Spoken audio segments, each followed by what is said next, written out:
Get your ears wrapped around the Golden State Media Concepts Basketball Podcast. All the scoop you need to know, from college basketball to the NBA and even March Madness. News of your rising stars, topics on and off the hardwood. This is the Golden State Media Concepts Basketball Podcast.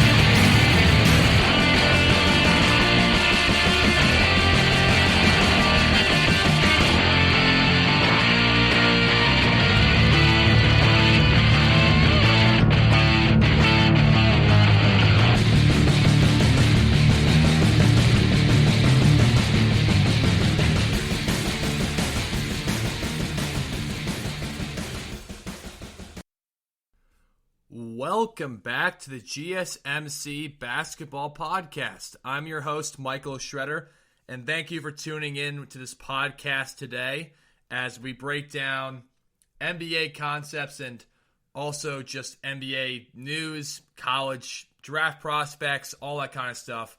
And I encourage you guys, if you haven't already, to check out our podcast episodes from last week or just posted yesterday. It would mean a lot to us if you check those out. But jumping right into it, the big news around the NBA is Blake Griffin finally going to the Brooklyn Nets. That's right, Blake Griffin, a guy who I've talked about on this podcast before. He's really struggled in his time in Detroit the last 2 years, not playing many games and only averaging 12.3 points a game this year, which is the lowest of his career, and he's also shooting the worst field goal percentages of his career, 36% from the floor and 30% from three. So it's just not been a very good year for Blake Griffin at all. But he decided to sign a veteran minimums deal to go to the Brooklyn Nets. Now, what a veteran minimum deal is basically is that since he got bought out, which I may have explained to you guys or not, Blake Griffin got bought out, which basically means he forfeited his salary in order to become a free agent. He forfeited $13 million of his salary. He only is a $5 million hit to the cap of the Brooklyn Nets. So Brooklyn right now has an opportunity to still go out and get some more players if they deem it necessary. And I think that's important for them. If they are able to go out there, get some good pieces, and go from there, they could be a contender even more so than they are now. But let's talk about a little bit more about what people think of this deal. James Harden described the deal as, he basically described Blake Griffin doing this deal as, he said, I'm sure he wants to win. If he passed up money to stay in Detroit, he wants to win. And he wants to have the opportunity to play meaningful minutes. And if you look at the Daily News, they came out and basically said how this is one of the most talented starting fives possibly that could be in recent history. But it doesn't seem like Blake Griffin's going to be in the starting five from what I hear. It sounds like he's going to be coming off the bench as a small ball 5 or 4 kind of option. And that'll be interesting. Now, if you look at their depth, right now they have him getting added into the mix of Bruce Brown, Jeff Green, Joe Harris, guys like that, who have been brought in good value. And also he's going to help with the front court depth with the guys such as Jeff Green, Nick Claxton, alongside DeAndre Jordan, who starts the games but doesn't play always a lot of minutes down the stretch because they like to go smaller with Brooklyn. Now, the good news about this deal and what people are saying about it is that Blake will get a lot more open opportunities, and as a result of that, that makes a lot more sense for them. They're basically saying, okay, he's going to get a lot of opportunities to score because he won't be asked to do as much, he'll play less minutes, and Brooklyn's going to be in good shape. Okay. Well, here's my thoughts on that, right?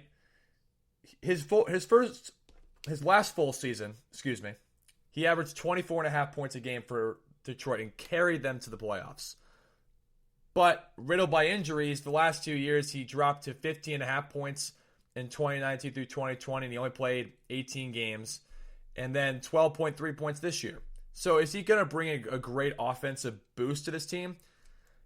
I would have to say no. I look, from Brooklyn's side, I don't think this makes them that much better. I think it makes them slightly a little better from the offensive perspective because another offensive player. Defensively, it does not make them better. He's not a defender anymore. So in terms of overall value, I don't think this makes them any better or any worse. I think they just kind of stay the same with him, right? If it was Andre Drummond, I'd be like, oh, this team's going to be in prime position to win a championship, and they should be the contenders because Andre Drummond would solidify a lot of their needs. And there's still rumors that he might end up going to Brooklyn, which I'll talk about later as I break down the Andre Drummond kind of situation with him on the market right now. But Blake Griffin, again, he's having his career lows, and people are saying, well, that's due to the fact that he played in a bad situation, he wanted to get out of there, and he didn't want to be a part of a rebuild. But to play that poorly, even James Harden, who was criticized, and I've criticized him for playing the way he did in Houston, one reason why I don't think he's going to be an MVP this year. But he at least was still putting up decent numbers. Blake Griffin hasn't dunked the basketball since 2019. And I don't like to be the pessimist on deals like this, but I'm saying from an offensive perspective, he can space the floor, he can handle the ball. He's a guy that is a matchup issue for small ball five, so it is a good move from the offensive perspective. But defensively, they don't get any better. And guys are saying he plays defense. No, he doesn't. He's not a good defender. I mean, he tries defensively, but he's not a good defender. He doesn't have the length or the disruption or kind of the ability to block shots like a lot of these other guys do. And also, look, he's not quick enough to be a wing defender. So the only guys he's really going to guard are 4s and 5s. And I understand the NBA is a big switching league now where they switch everything, right? If people don't understand what that means, it basically means when you have a ball screen, if you have a big guy setting the ball screen, the guy who guards the big guy will actually guard the ball handler, and then the guard will switch on to the big guy. It's because a lot of big guys don't dominate in the post anymore, and a lot of teams actually go smaller now, so they think that switching is going to be a more effective way to do things. I've never been a big fan of just switching everything. I think that you could fight through ball screens, but in terms of him being able to switch on to quick guards with his lack of athleticism, I just don't know how he's going to help them defensively. Now, people are saying, well, they're not going to need to play defense. They're going to just run away and dominate everyone on the offensive end. But I'm going to give you a reason why I think they need to be able to play defense. Joel Embiid is a big reason of that. If they can't defend him, they're going to struggle against Philadelphia because Philadelphia plays defense. They play defense. And Joel Embiid is playing right now, in my opinion, he's the MVP candidate. That's the level he's playing at right now. Now, look, and the thing is, I think from Blake Griffin's angle, this move makes a lot of sense. He wants to go to a place he can win. He does bring a lot of offensive value if he can get a little bit healthier. If he plays limited minutes, 15 to 20 minutes, offensively, he could be a good pick for you. But defensively, he doesn't make this team better. He does not make them better. And when I think of Brooklyn, they're going to have to stop guys like Joel Embiid, like Ben Simmons, Tobias Harris, Giannis Antetokounmpo. Now, I think they would get by Milwaukee pretty easily because I think their offensive firepower is too much. And I don't think Milwaukee defends as well as they used to. But Blake Griffin cannot shut down Joel Embiid. Not many guys can, but Andre Drummond would be a better fit there because, think about it. You need a guy who's going to be able to stop him. Now, people are saying, well, defense doesn't really matter as much in the NBA anymore, and Brooklyn can just outscore teams. Okay, well, let's look at last year. And I say it's last year, and I know Brooklyn's got 3 of the best ISO scorers in the league. But this is what happened with the Clippers last year. The Clippers were praised for their defensive ability and the ability to have 2 guys who could get a bucket at any time. And what happened to the Clippers? Well, it was pretty simple what happened to them. They blew a 3-1 lead to Denver in the Western Conference semifinals and became a laughingstock of the NBA. Fair or unfairly, right? Doc Rivers got fired. Paul George got ridiculed by everyone. Kawhi Leonard got ridiculed a lot. And from my point of view, you can't just win a game on offense. I've always been in the mindset you got to play some defense. Now, look, I know Brooklyn has played better defensively recently, but I think down the stretch they're going to struggle. Again, if you put Blake Griffin in, he's going to help you in terms of he's a good passer. He can space the court. He can handle the ball well. And again, you throw it, and people don't realize about this part of his game. He's strong, so you throw it inside to him. He could be a guy who can get a post-up touch or a bucket there. Right? I think he'll average between 12 and 15 points for Brooklyn in his limited minutes. I think he actually, because he'll get a lot of open opportunities, I think he's not going to do bad offensively at all. Even if he's not even close to what he once was, I think he's going to provide some value there. It's just, my thing is, the Lakers won the championship last year. Yes, they had LeBron James and Anthony Davis, but they had great defense. And Brooklyn just can't rely on scoring every night because also they've only had the big three for 8 games this year. Right? This is similar. Like, this is why I'm comparing them to the Clippers, because the Clippers didn't have a lot of their starters for that multiple time either. And as a result of that, their chemistry was off. Now, Brooklyn doesn't seem to have that issue because Harden has sacrificed a lot more and is distributing the ball at a high level. And trust me, I don't want to be the guy to criticize Harden. I don't think he's the problem. But the problem is, in playoffs in past years, he hasn't played great. But I think now as the second or third option, he'll probably play better. But Kevin Durant hasn't played a ton of games with these guys, and Kyrie Irving has been in and out of the lineup. So the thing is, they got to develop some sort of defensive identity because you can't just win against great teams just by outscoring them because you're going to be off some nights in the playoffs. Teams are going to run a scheme at you, and you're not going to shoot 65% from the floor and score 135 points. It just won't happen every night. It will happen for them, I think, a good amount, but I don't think as the playoffs get deeper and deeper that they're going to be able to play winning basketball by just scoring 140 points because I don't think they're going to be able to do that consistently. I do think this is a good, again, like I said before, it's a good move for Blake Griffin because he wants to win a championship, it looks like. And this is a good move for him because a lot of players don't want to live in LeBron's shadow. Some players don't care. But there are players who don't want to be second banana to LeBron. With Brooklyn, it doesn't really feel that way because you feel like, oh, you have 3 talented players and I can contribute to that. That's kind of what I've heard, at least, and why people are considering Brooklyn more. And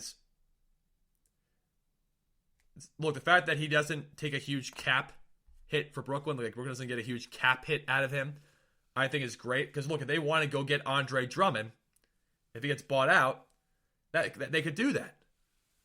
Because Blake Griffin didn't sign for a huge deal. But again, are they going to be willing to do that based on the fact that they have Blake Griffin now? This makes them better offensively. And I'm going to repeat that point again because people are going to think I'm down and this doesn't make them better. Overall, it kind of keeps them the same because defensively, he doesn't make you better. And offensively makes you slightly better. So around, they still are, in my opinion, a favorite to come out of the East, them and Philly. But they're probably the overwhelming favorites right now to come out of the East and probably win the NBA championship because the Lakers don't have Anthony Davis healthy. And that's kind of my opinion on that. It's just that when you have a guy such as Blake Griffin coming in, who's a guy who's been through it all, he's a veteran now, then you have a chance to win games at least, right? Because he's going to help you in certain areas. I just don't think defensively he's going to help them. And that's just my opinion there. I just don't think he's going to help them defensively. I think overall it's a great deal for him. I think for the Nets angle, they don't really get any better by this deal, and I still think they need better help on the defensive end. Excuse me. And I think in order to do that, you got to get guys who are going to be able to match a Joel Embiid or Giannis Antetokounmpo physically. Right? Also don't forget, Ben Simmons posts up a lot too, and so does Tobias Harris. Right? Against bigger teams, are they going to be able to just rely on the small ball? Right? Houston couldn't do that last year. Now, Brooklyn is not Houston, right? They have a lot more talent. And it's not the big three that I'm worried about. But the thing is, they're not always going to shoot 55% from the floor. They're just going to have off nights in the playoffs. Everyone has an off night in the playoffs, right? Teams in the playoffs are able to scout you better, right? And if they have good coaching, they're going to be able to figure that out. So this is a big question for Steve Nash. How is he going to play Blake Griffin? Because I think Blake Griffin really only can play 15 to 20 minutes for you. Because I think that's when he's going to be the most effective. And will he allow Blake Griffin to just be a role player that just stands in the corner or just comes off screens? And also, will he motivate him to play some sort of defense that's going to help Brooklyn? Because right now, I don't think, even if Blake Griffin plays as hard as he can, he's never been a defender. He's been a rebounder, a guy that can score in the low block, a guy who can take bigs off the dribble, a guy who can shoot threes, right? Later in his career, he's become more of a three-point shooter. So again, offensively, he helps you. Defensively, he doesn't. So this is a big move that everyone's talking about, but I'm not as sold on it. Impact he's going to have on the defensive end as other people are. And the reason being is just because I've never seen him be an elite level defender. Now, the thing is, though, is that for him, it makes a lot of sense.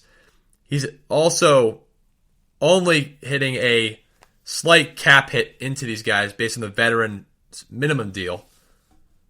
And I just got recently reported that it's $1.2 million. I thought originally it was $5 million. It's $1.2. So think about that. They can go out and get guys like Andre Drummond if they need to.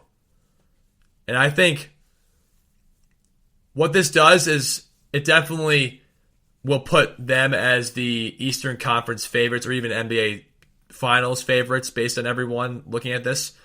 I think right now they're a little better. But it's not enough where I'm looking at it as like, oh, it's a crazy valuable pick. Because I don't know how much minutes he's going to be able to play. And I also don't know what effectiveness he's going to give on you defensively. Offensively, I think he'll give you 12 to 15 points. But if we're being real here, I'm not as big on this deal as other people are because I don't know what he's going to give you defensively. And I also don't know what he's going to give you minutes-wise. Right? This is a big question for what Steve Nash has to put into the program there. We're going to take a quick commercial break. And just stay tuned for later on my show where I break down if the expansion of a three-point line further back or even a possible four-point shot would be good for the NBA or just good for basketball in general. All that stuff coming back on when we resume the segment. Thank you. Are you looking for the very best NFL and college football podcast? Then check out the GSMC Football Podcast. Get the latest football news both on and off the field. From the NFL Draft to trades to the rumor mill to the NFL Combines. They got you covered. That's GSMCpodcast.com/football-podcast. Get updates on college rivalries, game day insights, and much, much more. It's football talk the way you want it. This show eats, sleeps, and breathes football. Don't forget to like them on Facebook and follow them on Twitter. Visit GSMCpodcast.com for more info.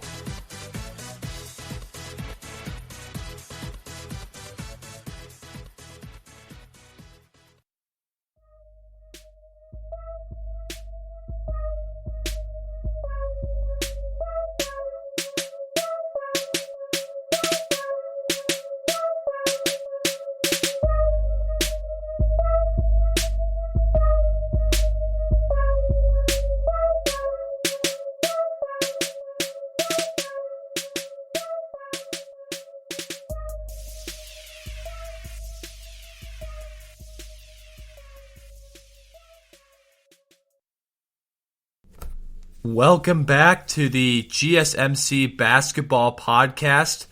I'm your host, Michael Schretter, and this podcast is brought to you by the GSMC Podcast Network. On my last segment, I broke down the major headline in the NBA, which is Blake Griffin going to the Brooklyn Nets for a $1.2 million veterans minimum deal. And I talked a little bit about how I think that he helps them on the offensive end because he's just another guy who was a big-time all-star and in the prime of his career. But also the fact of he brings a sense of veteran presence and also a guy who can play a small ball five. But I said defensively he doesn't really help the ball club very much because of the fact that he hasn't really been known to be a defender. Check out later in my show where I break down kind of the idea of extending the 3-point line back or even implementing a 4-point shot into all-star games and what I think about that. But my next segment is going to break down Andre Drummond. He's been a big free agent talk recently because of the fact of, I think, what his value could be to teams, where I think that he could be in terms of his rebounding presence and also his fact that he can give you 18 points a game. He's a big body defensively as well. And the details of him are pretty simple, right? He has a $20 million contract. Colby Altman, the GM from the Cavs, is looking for teams that would be willing to take that trade for Drummond. The Lakers, the Nets, and Mavs are only interested in buyout options. And he hasn't played since February, as they've benched him while they're looking for trade options. For the Senators having, I think, a very good year, even though his efficiency numbers don't really state that very highly. But let's look at the teams that I think are primed to get him, right? And where I think they rank. And also, I'm going to give you my realistic expectations of where I think he actually will land. And if we're being serious about this, right, the front runner right now for him are the Lakers, Nets, the Knicks, and the Bulls, right? Those are the top 4 teams right now in terms of trying to get Andre Drummond. Now, the reason why the Knicks are a front runner is because of the injuries of Mitchell Robinson and Taj Gibson. Their front court is very thin in terms of depth at the moment, and as a result of that, they're looking to get into a mold where they can at least get Andre Drummond in there because they think, okay, with him and Julius Randle, this team could be really good in the front court, and this team could work. Also, Thibodeau's had the effect of getting the best out of guys on both ends of the court. Look at a guy like Julius Randle this year, right? First-time All-Star. Look at a guy like R.J. Barrett, who's made drastic improvements in those areas. Elfrid Payton's had a great year for his statistical purposes. And look, they're 5th in the East, right? So this team could actually contend if you get Andre Drummond. And this is what they are viewing it as, right? And that's kind of where I would go with that. Now, from my perspective, again, I think it's pretty obvious that the Knicks have matured, right? And they're looking for a guy also to mentor the young bigs. Nerlens Noel's had a great year, but they're looking for a guy that maybe could be a mentor to him, right? They think Andre Drummond could be that because he's matured. He's been through the ranks a little bit. He's still in his prime, but he's played a bunch of years in the NBA already. So they're saying that he can make a difference for this team. Also, if you look at the fact that he's been productive this year, he's giving you 17.5 and 13 rebounds. That's very effective numbers. And here's my opinion on the Knicks. I think the Knicks, people think from the outside looking in that this would be a good move, right? At first I thought that too, but when I dove into this kind of deal with Andre Drummond, I'm not sure it's the right move for the Knicks. And it's based on the fact of how the Knicks play and their personnel. The Knicks are a very dominant team going to the basket. They're one of the worst offenses in the league. And they also have one of the worst three-point shooting percentages in the league. So you're adding a guy to Andre Drummond who goes to the rim a lot, right? So people say, no, that works. But the thing is, they already have a lot of guys who can do that. R.J. Barrett goes to the rim more than he shoots. Emmanuel quickly goes to the rim a good amount. Even though he jacks up a bunch of threes, he does go to the rim a lot. Elfrid Payton, when he's healthy, goes to the rim a lot. R.J. Barrett, like I just said, right? And then you also got Julius Randle, Derrick Rose, right? These guys all go to the basket. They're not going to just light it up from the outside. Even though Julius Randle is shooting a very good percentage from three, his game is predicated more in the mid-post, low-post area, right? Taking bigs off the dribble, posting up smaller guys. And does Andre Drummond really help you in that regard? No. So do I see the Knicks making this deal? I would say if I'm a Knicks general manager and if Leon Rose is making the situation, you have to look long and hard on how he's going to fit with this team. Is he going to actually want his space and work on his three-point shot? You would have to make some moves to get some shooters because you have two big guys. The reason why Cleveland worked was because Kevin Love could shoot threes, Colin Sexton and Darius Garland can shoot threes, and Cedi Osman could shoot threes. Right, not super effectively, obviously, but I think Andre Drummond, I'm not sure that's a fit for him. I don't think the Knicks are the fit because I don't think spacing-wise it works a whole ton. Now let's talk about the Chicago Bulls, right? Everyone thinks this team has a very good shot at getting Andre Drummond. And the reason why is pretty simple. They have Zach LaVine, who is an all-star this year, is averaging 27.5 points a game. Lauri Markkanen, an 18-point-a-game guy. And Kobe White, a guy who gets a double figures points during games as well. You also got Patrick Williams, who's been a very good rookie 3-and-D guy for them. And they would need a big guy who would provide good minutes. Well, Wendell Carter's been doing that for them. And Andre Drummond would be a good fit in terms of being a good mentor, in terms of being a reliable big, either starting or coming off the bench, and helping build Wendell Carter into something better. That's what I think the Bulls are looking at there. And it would be an easy direct trade. You would trade Otto Porter for Andre Drummond if the Cavs would be willing to do that. Because right now the Cavs are playing hardball with it because I think they're looking for the right deal that will help keep them in good development mode. And if they get the wrong deal, they're set back a few years in terms of their success, and that could really hinder them in the future. But if you think about it, what Drummond provides is he'll provide a guy who gets you 18 points a game, like I said. He'll provide defense as a big body.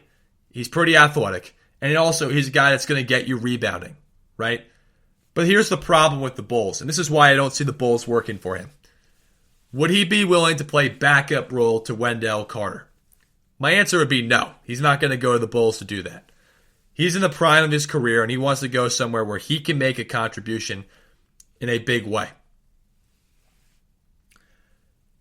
And if he's playing behind Wendell Carter, who's averaging 12.5 points a game, 7.3 rebounds on 53% shooting, he's not going to be too happy about that. But the problem with Drummond is, while Drummond is ranked as one of the highest players in the league in terms of field goal attempts and ability to get to the basket, he's also not very efficient around there this year. He's only shooting 47%. And he's not a good free throw shooter, right? So the Bulls are going to look at him more as a mentor role, and I don't think he's going to be willing to play backup. He wasn't willing to do that with Cleveland to Jared Allen. Even though Jared Allen, I think, is a better fit for Cleveland moving forward. He's younger. He's a little more mobile, a little better defensively. He's a great rebounder as well, right? And Jared Allen's killing it with Cleveland right now. I think one of the biggest mistakes Brooklyn made was letting that guy go. Because if they had him, it might have been over right now for Brooklyn. And even though you have young talent in Chicago, you have to look at the fact that he's not going to want to play behind Wendell Carter. And as a result of that, I don't think he's going to Chicago. And I hate to say it for Chicago fans because they're like, oh, we get Andre Drummond, we can make a good push in the playoffs and all that stuff. Well, to be honest, he's not going to want to play behind Wendell Carter, or I'm not sure Wendell Carter is going to want to play behind Andre Drummond. So that's how I kind of feel about Chicago. He's not going to Chicago. Now, the two teams I see him realistically going to is Brooklyn or the Lakers. The Knicks I see that could be a possible move, but I personally would have the Knicks invest more in the youth because I think it's been working for them. But I think Brooklyn works because of the fact that Blake Griffin signed that veterans minimum deal for $1.2 million. And they have 2 roster spots open for him, meaning Andre Drummond, to come to Brooklyn if they want to take it. Now, the only issue with that is they need to get him bought out because I don't think they're interested in doing trades. So the reason why Cleveland's being a little bit hardball is because Cleveland's looking for trades, which could ideally mean that the Knicks get him. Right, the Knicks trade Taj Gibson and Mitchell Robinson. So the way I look at it is 2 scenarios. Realistically, I think Cleveland's going to realize that teams are not going to want to trade that money for him. So they're going to have to buy him out at some point. Because they don't want to keep this lingering on. They want to get rid of him at some point. And even though they want a lot of value back, is there teams that are going to give you the same kind of value? Now, if you get Mitchell Robinson, Taj Gibson back, you're in the same issue as you were before. You have a lot of front court players, and are they going to be willing to come off the bench behind Jared Allen? That's the problem with the Knicks, right? The Bulls, do you really want Otto Porter in there? I don't know. See what I'm talking about? These trades don't really make a lot of sense, which is why I think he's going to get bought out. And if he gets bought out, he's going to go, I think, to Brooklyn. I think is his top candidate right now. That or the Lakers. And the reason why is because you have three of the best ISO scorers in the NBA who have right now recorded together the best offense in NBA history in terms of efficiency. Brooklyn right now is second in the East, and they're the favorite to win a championship with Blake Griffin by many people's estimations. I say they are definitely a championship contender, and he would be definitely going to a team and making them a lot better if he did go there, because he would be providing a guy who can pass the ball, a guy who can at least match up with Joel Embiid and Giannis if needed be. Brook Lopez, guys like that, right? That you're playing in the Eastern Conference playoffs. And the thing is, too, is that Brooklyn is 14th in rebounding at this current time.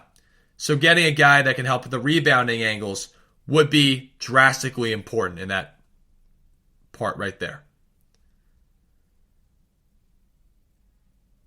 Now, like I said, the problem is he needs to be bought out to do that. But I think if he gets bought out, I think this would be a great fit for him because he would definitely play. He's better than DeAndre Jordan and Nick Claxton. But the thing is with Brooklyn is Brooklyn going to be willing to take on a traditional big? Because Brooklyn likes to go small.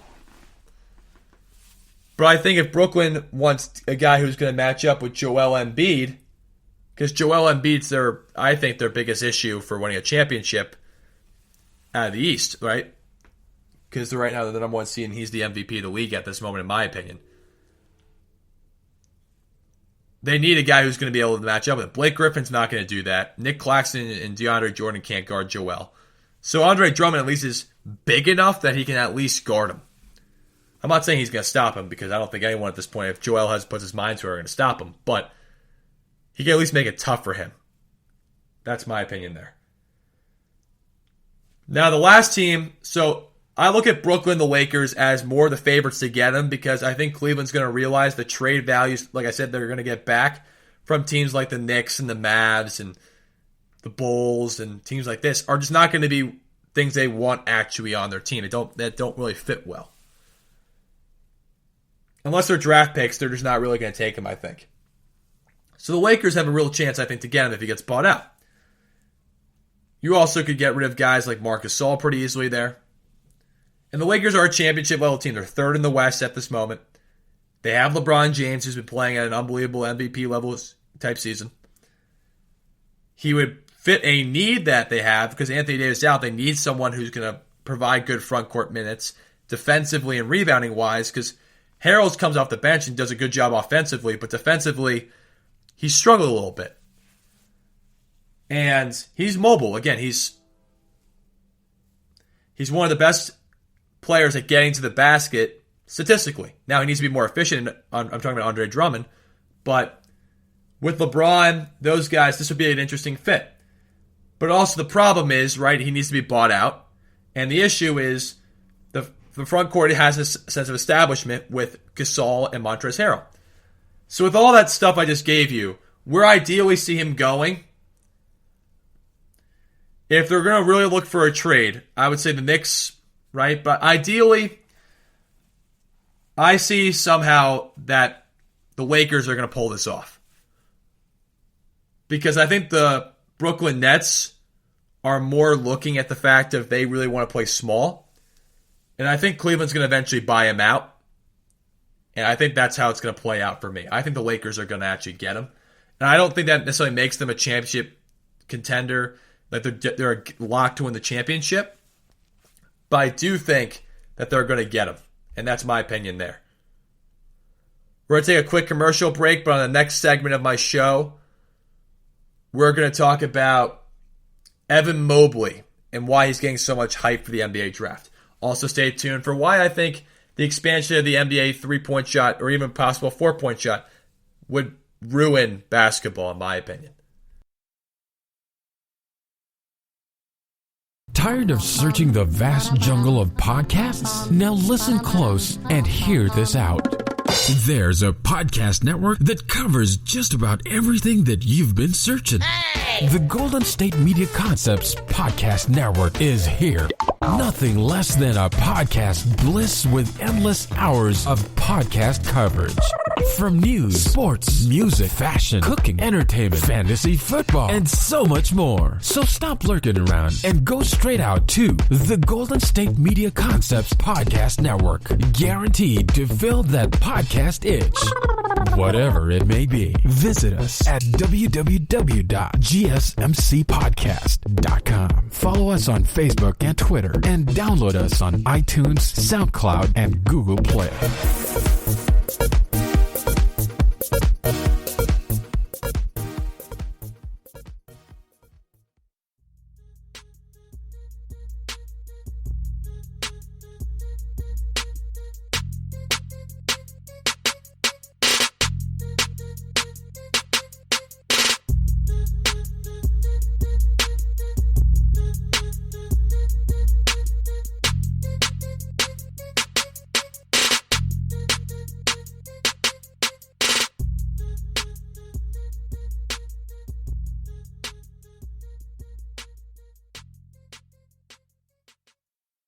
Welcome back to the GSMC Basketball Podcast, brought to you by the GSMC Podcast Network.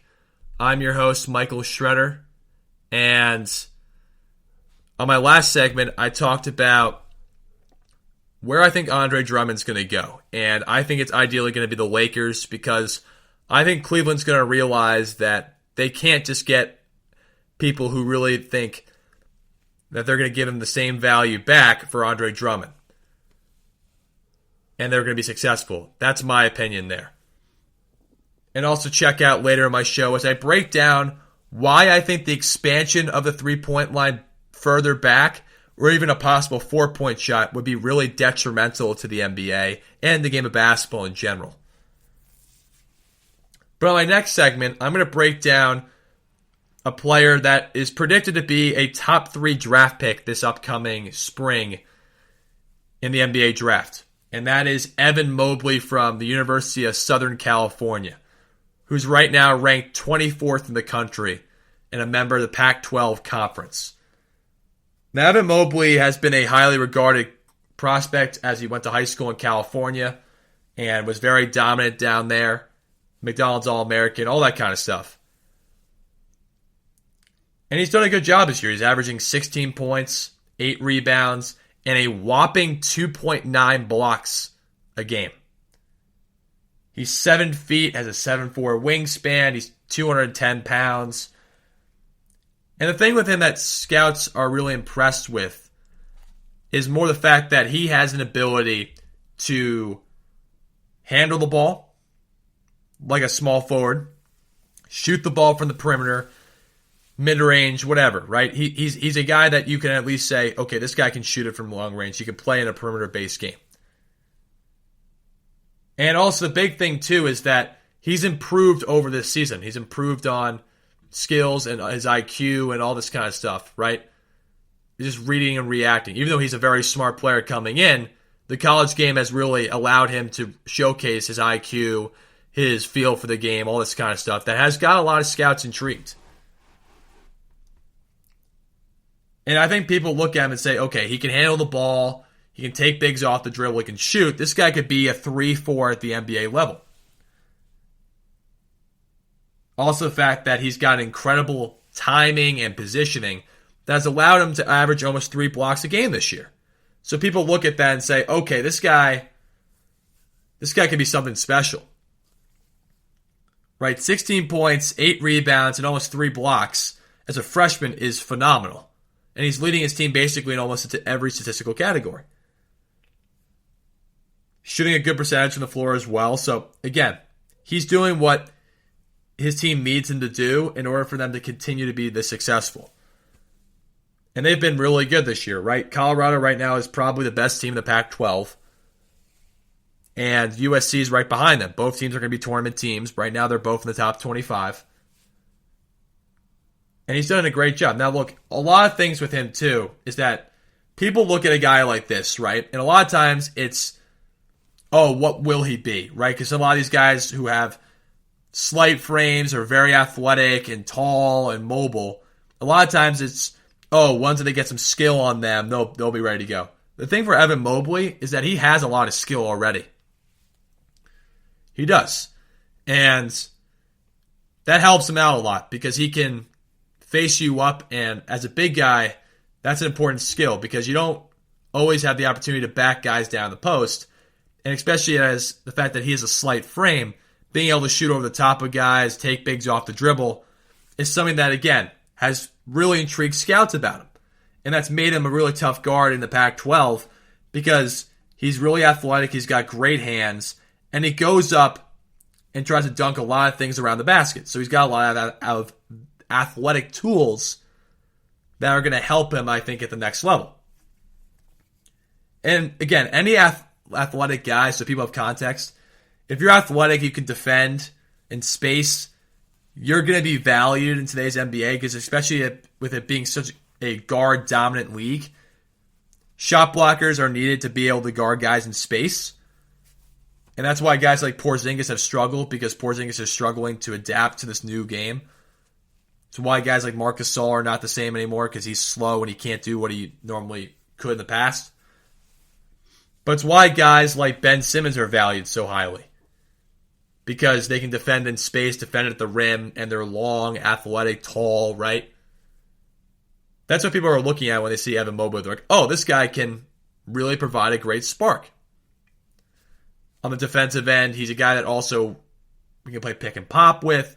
He can take bigs off the dribble. He can run our dribble handoff series very effectively. And I agree. I think that he's got a lot of massive tools that he can use to his disposal, right? Being able to take bigs off the dribble, being able to shoot at a high percentage, being able to shoot from the perimeter at 7 feet with a 7'4" wingspan is very impressive and also very valuable. NBA teams will take that very highly. But I think the most valuable asset he has is not that he's skilled on the offensive end. It's the fact that he's an elite level shot blocker. That's very valuable.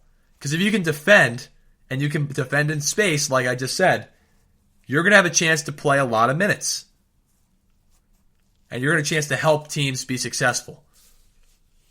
And that's why his team's been good, right? Because he's able to defend highly effectively. And he's able to score in a variety of different ways based on his size, feel for the game, and skill set. So a lot of guys are very intrigued about that. But the issue is, like every prospect, he's got some weaknesses that are glaring. And I think it starts with the fact that he has a very slight frame. He's 7 feet tall, but he's 210 pounds. So the issue is, as a freshman, he does get bullied in the paint by bigger, stronger guys. And there's a fear of that when he goes, let's say he goes against a guy like Joel Embiid next year, Nikola Jokic, right? Nikola Vucevic, Domantas Sabonis, right? Those are just some centers I'm pointing at. Anthony Davis, right? Got bigs that are strong, mobile, skilled, right? The fear is, even though he can block shots, similar to a guy like Mo Bamba, who struggled a little bit in the NBA, his frame is going to prevent him from being on the court and being effective at shot blocking ability because he's going to be in foul trouble. He's going to get beaten up by the guys in the post.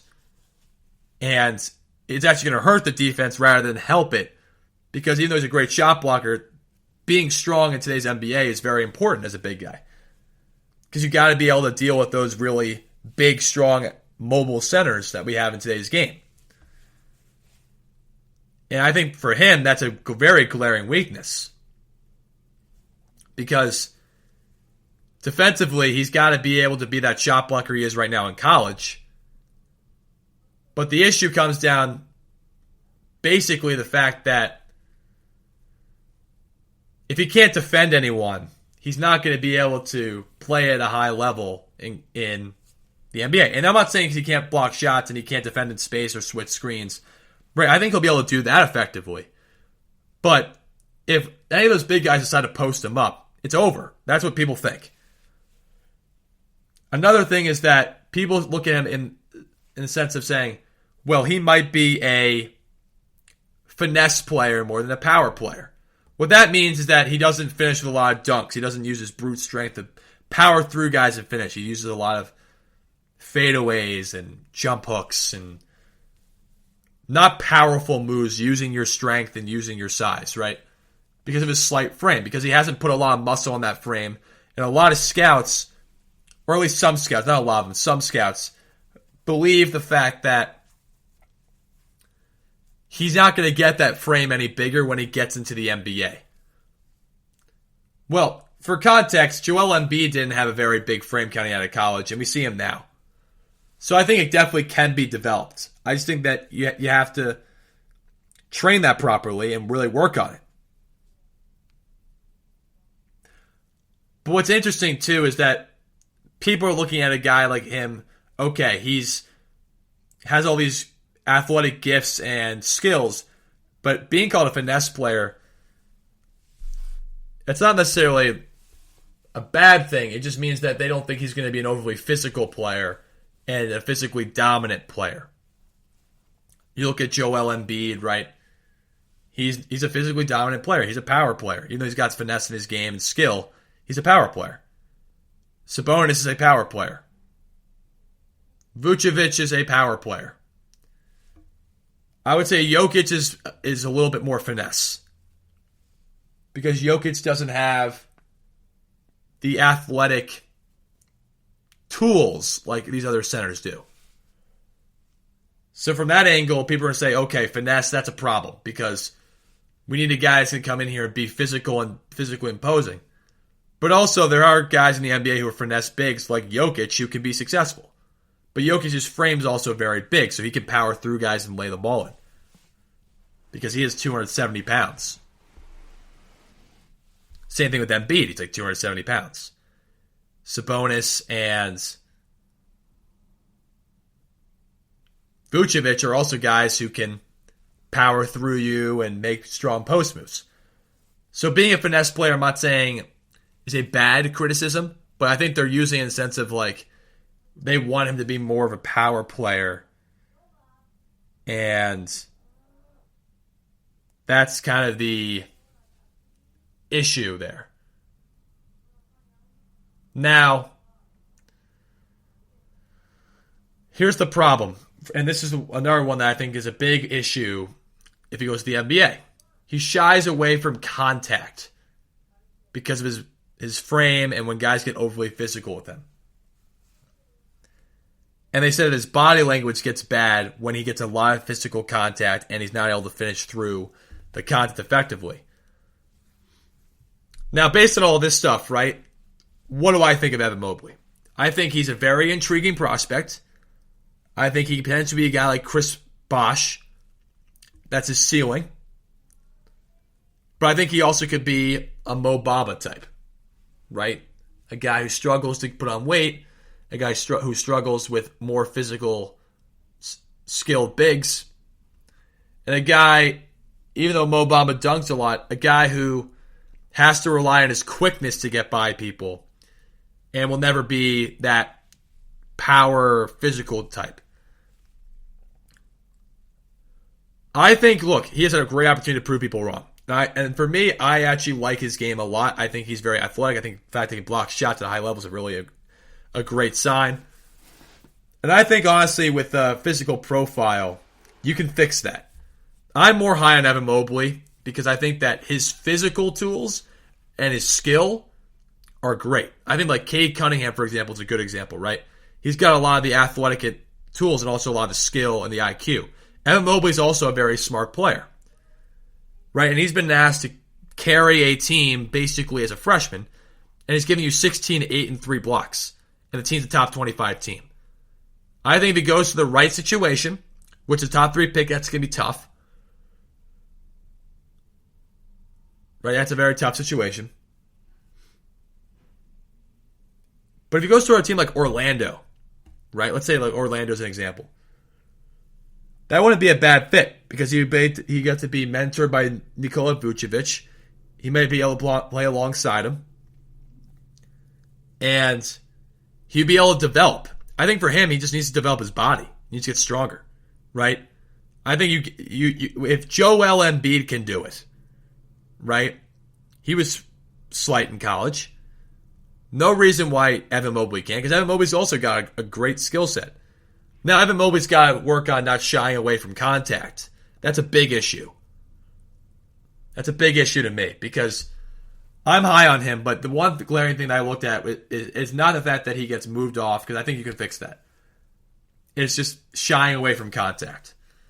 Because he's so skilled and such a smart player and so good that hearing that is definitely troublesome. But I think that also comes with being stronger, right? That's a major concern, but it comes with being stronger, developing, right? I don't think people should be saying, oh, he's going to be a bust. In my opinion, I don't think he's going to be a bust. I think he's going to be a very talented player. I do. I think he's going to be able to develop into something that can help a team win. And personally, he's not going to be what Cade Cunningham is. I think Cade Cunningham is the number 1 pick in the draft, and I don't think that's disputable. But I think Evan Mobley's a top 3 pick, and I think he definitely can make an impact if he's put in the right situation. Because I think he needs to be put with a good strength and conditioning staff. I'm not saying player schemes. I think he can figure that out. He's a smart player. He's got a great skill set. But I think he really needs to work on his body because that will prevent him from having that fear of being a finesse player that scouts look at, right? Shying away from contact and getting bullied by other big guys. Sometimes you're just not going to be able to stop certain big guys. So that's kind of the way I look at it, right? I see him being definitely a big-time contribution player, but I do think that he needs to work on his physical frame in order to be, a franchise-level player. That's the way I look at it. We're going to take a quick commercial break here, but when I come back, I'm going to break down why I think the expansion of the three-point line back further, or even the idea of thinking of a 4-point shot, would be a disastrous move for the NBA, or even just basketball going forward. We'll be back shortly.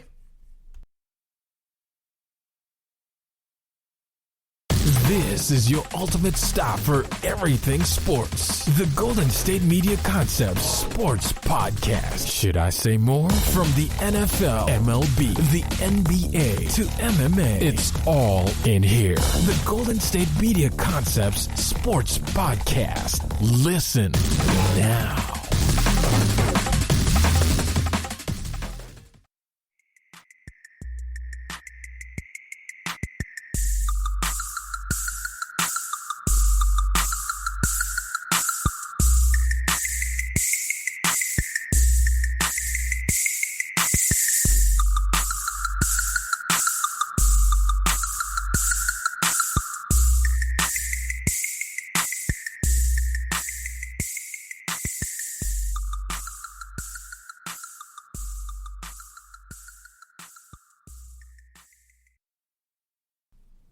Welcome back to the GSMC Basketball Podcast. I'm your host, Michael Schretter, and this podcast is brought to you by the GSMC Podcast Network. Again, this is the GSMC Basketball Podcast.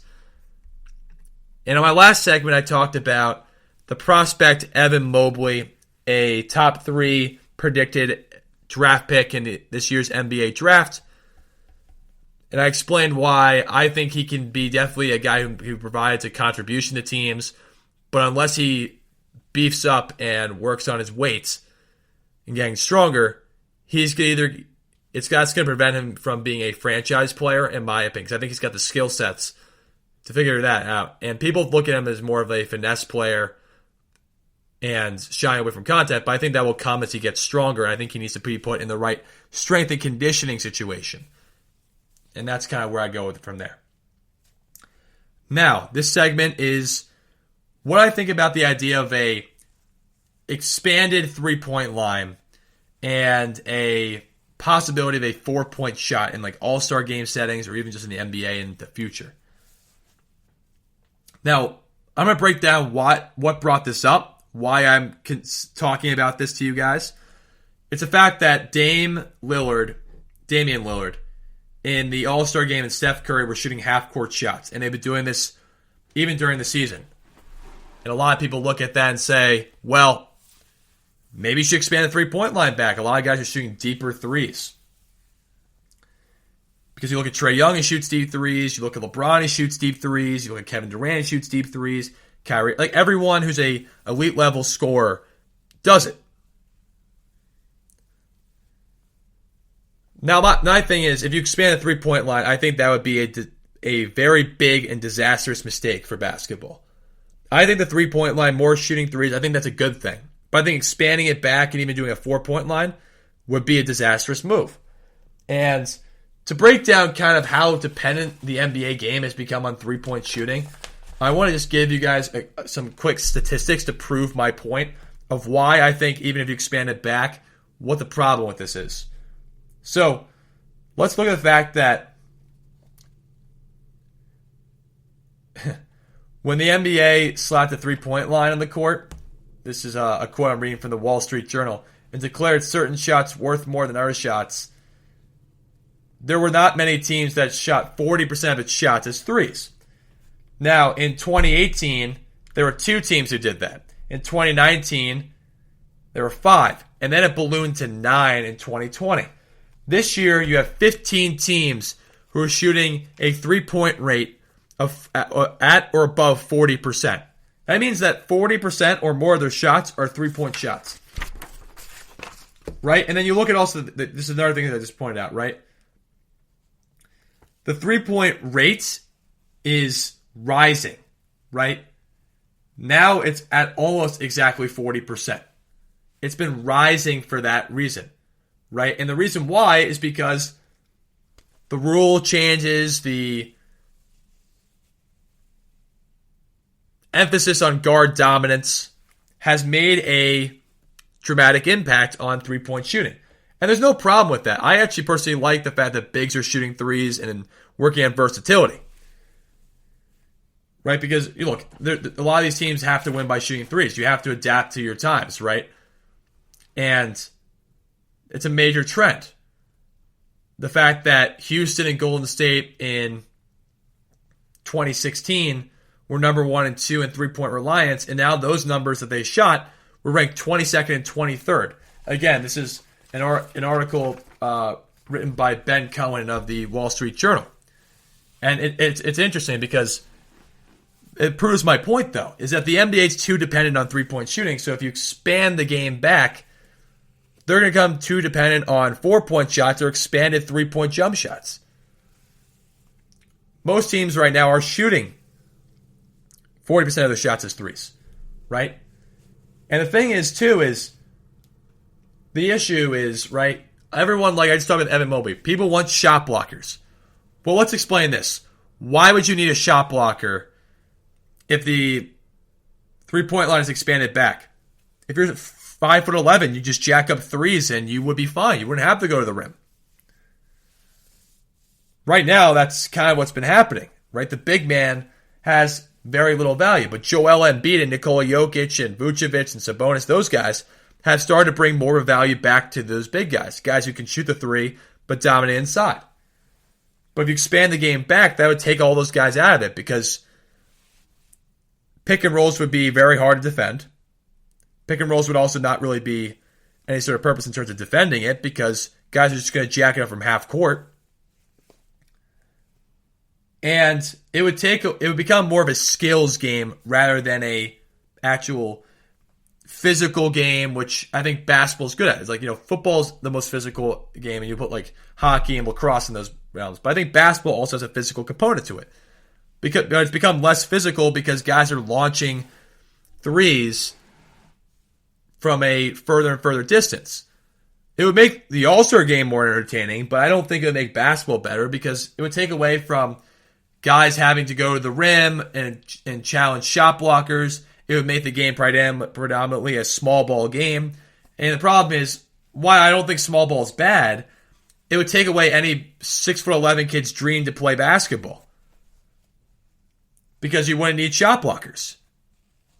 That's the problem of implementing a 4-point shot or expanded 3-point line, is because while I think 3-point shots are great for the game and it makes a lot of fun, a 6'11" guy is not going to have much value in that NBA. And so you're going to have all these kids, these tall kids growing up, aspiring to play basketball, and these kids are going to shift over to play volleyball or something like that because they're going to have no value playing basketball.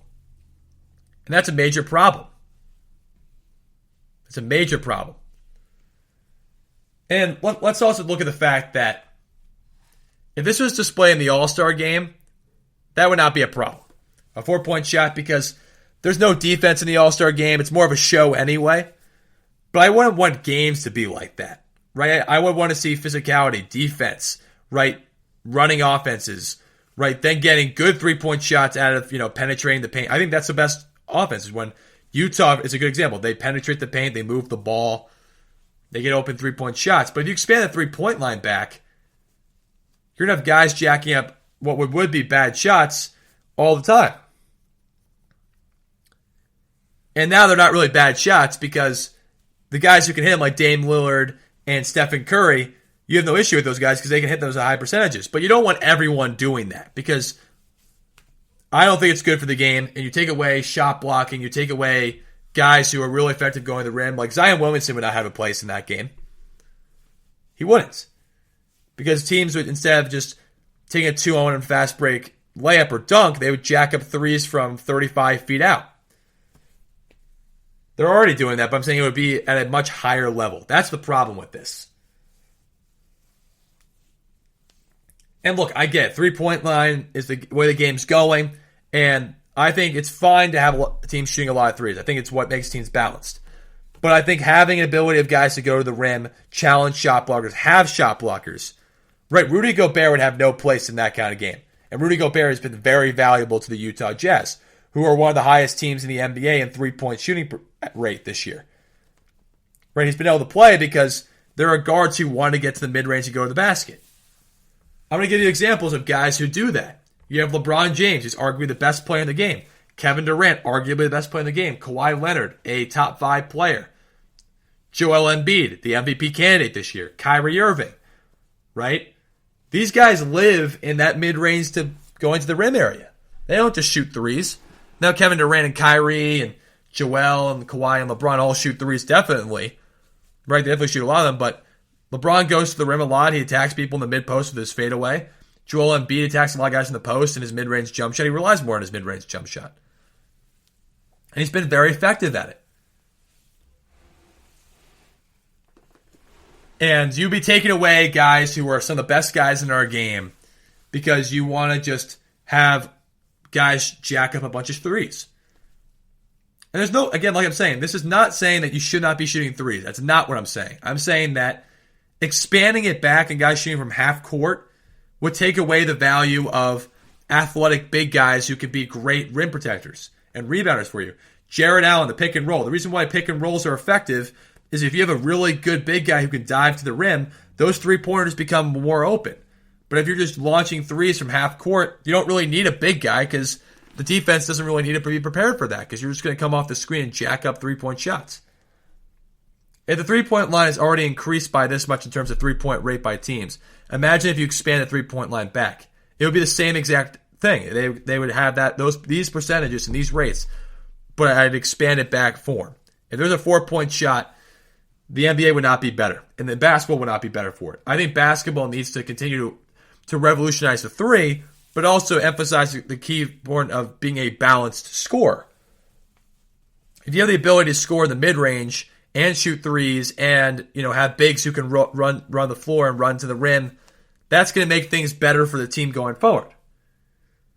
That's why I think the evolution of threes is a good thing, but expanding it back would not be a good thing. Because I think you need ball movement, and I like the fact that ball movement leads to threes. I also like guys who can come off screens and shoot threes, obviously. But you need that pick and roll partner. You need that big guy to be effective. And that's kind of the issue there, right? You look at LeBron, KD, Kawhi, Joel, Kyrie, Giannis, right? These guys live in the paint or mid-range area. Now these guys, except for maybe Giannis, can shoot threes, right? Because they understand that's where the game's going. But they also have a balanced game. And that's what makes them some of the best players in the NBA. And that's just my statement there, is that, look, I think the three-point line revolution actually has been a good thing because I think it expands people's games, makes everyone more versatile. But I think having it be pushed back farther, implementing a 4-point shot would take away a lot of the guys who are versatile, right? It would just become a 3-point shooting league. You wouldn't need big guys. And I think that's one of the beauties of basketball is having big guys who can step away from the basket, having rim protectors figure out how to guard them, having guys who can dive in the pick and roll. And think about it, right? Why are guys like Rudy Gobert so effective? Because he can dive so well on the pick and roll and get dunks that it opens up those 3-point shots that everyone loves so much. That's why the NBA implemented a 4-point shot. I don't think it would be very effective in keeping impactful bigs in the game. And I think guys who also live in the paint. Like Julius Randle's having a great year. Domantas Sabonis are having great years. Would you really want them shooting threes from half court? Not really. No, you want them playing 3-point line in, shooting threes when they're open, but you want them playing in that 15 to 18 foot range where they can really dominate. That's where they do dominate. Joel Embiid, do you really want him jacking up threes from the 4-point line? No, you don't. LeBron James, you probably don't want him doing that either. Even though LeBron can hit threes from deep, that's not his game. It's not Zion's game, right? I mean, you can go down the list. You want Giannis doing that? No. You want Kawhi Leonard even doing that? Even though Kawhi Leonard's a good 3-point shooter? Probably not. Paul George is another example. Paul George loves the mid-range area, right? The mid-range is a lost art in basketball, and it's something that is definitely trained through more NBA players. But due to the development of analytics, people are like, shoot the 3-point shot more, which is good. Because, again, like I said, brings versatility, brings spacing, allows people to go inside out, which is really effective. But I think the problem comes down to simply the expansion of it would take away sometimes teams' best assets to the pick and roll. Guys who can dive to the basket, ability of guys to get to the basket and kick out to 3-point shooters. And it would take away, I think, good defense. And I would take away, I think, a threat of going against a rim protector because no one would really be going to the rim because they'd just be jacking up threes the entire game. That's it.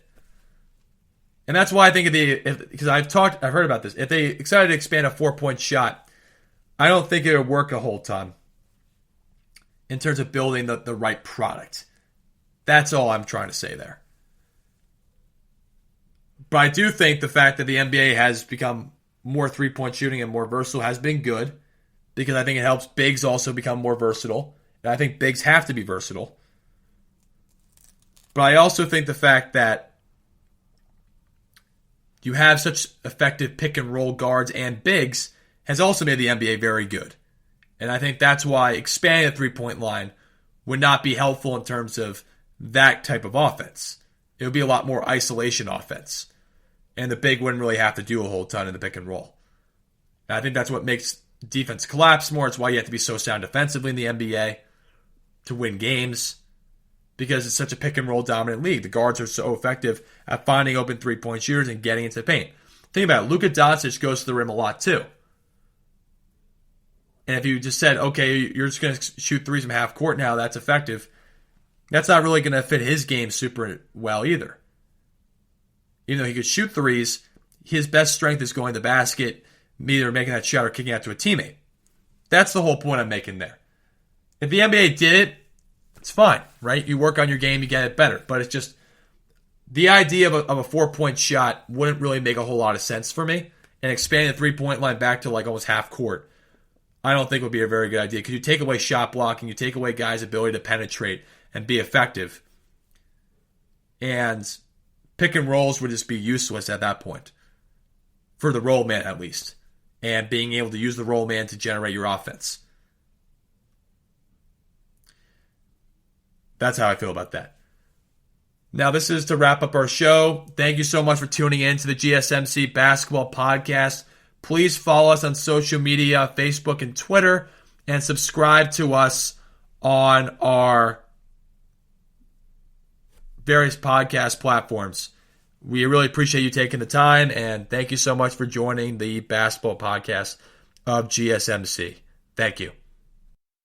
You've been listening to the Golden State Media Concepts Basketball Podcast, part of the Golden State Media Concepts Podcast Network. You can find this show and others like it at www.gsmcpodcast.com. Download our podcast on iTunes, Stitcher, SoundCloud, and Google Play. Just type in GSMC to find all the shows from the Golden State Media Concepts Podcast Network, from movies to music, from sports to entertainment, and even weird news. You can also follow us on Twitter and on Facebook. Thank you, and we hope you have enjoyed today's program.